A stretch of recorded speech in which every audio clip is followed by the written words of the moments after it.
Hello guys, నేను ఫిష్ని 2 రకాలుగా వండుతా అండి. ఇదొక రకం చూడండి, చాలా సింపుల్ ప్రాసెస్. ముందుగా అయితే ఫిష్ని ఉప్పు పసుపు వేసుకొని కడిగి పక్కన పెట్టుకోవాలి. ఆ తర్వాత లిటిల్ బిట్ ఆయిల్ వేసుకొని ఆనియన్స్ కొంచెం ఎర్రగా వేయించుకొని పేస్ట్లా చేసి పక్కన పెట్టుకోవాలి.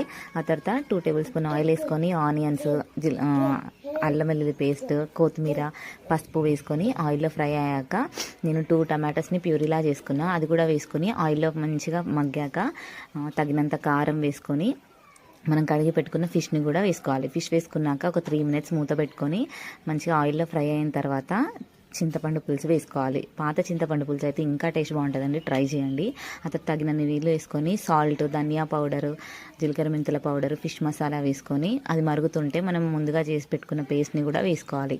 మంచిగా మరిగిన తర్వాత లాస్ట్లో కొత్తిమీర వేసుకోవాలి. అంతే, ఎంతో సింపుల్గా రెడీ అయిపోయింది కదా. సూప్ చూసారా ఎంత చిక్కగా ఉందో, చాలా బాగుంటుంది. మీరు కూడా ట్రై